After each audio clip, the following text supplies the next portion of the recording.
Kita ke informasi lain pemirsa. Kementerian Pekerjaan Umum dan Perumahan Rakyat memaparkan kebutuhan anggaran untuk percepatan pembangunan Ibu Kota Negara Nusantara di Kalimantan Timur.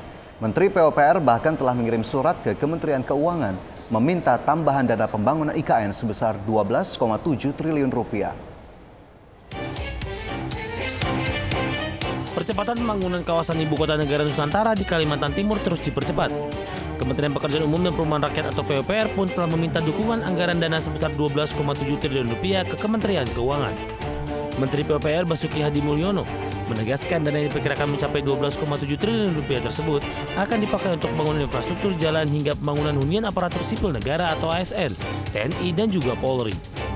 Di samping itu, setelah market sounding yang dilakukan Presiden Joko Widodo 22 Agustus lalu, banyak investor minat masuk ke IKN.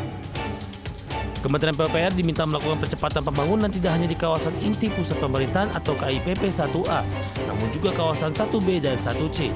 Yang merupakan fokus pembangunan ialah untuk land development dan jalan akses sebagai prasarana dasar. Dalam rangka percepatan pelaksanaan pembangunan IKN dan menindaklanjuti arahan Presiden untuk melaksanakan pengembangan wilayah perencanaan pusat pemerintahan zona 1B dan 1C, kami telah mengirim surat kepada Menteri Keuangan nomor KU 0101/2010 perihal usulan kebutuhan anggaran percepatan pembangunan Ibu Kota Negara pada tahun 2023 sebesar 12,7 triliun. Pembangunan infrastruktur jalan dan land development menjadi prioritas. Pasalnya pada triwulan kedua, Presiden Jokowi disebut akan mengajak investor datang ke IKN Nusantara untuk menawarkan pembangunan di IKN. Sementara untuk masalah dana yang dibutuhkan untuk pembangunan rumah ASN, TNI Polri ialah yang paling besar.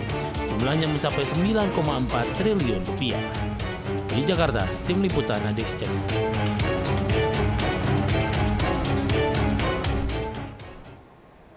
IDX First Session Closing akan segera kembali usai jeda. Pastikan Anda masih bersama kami.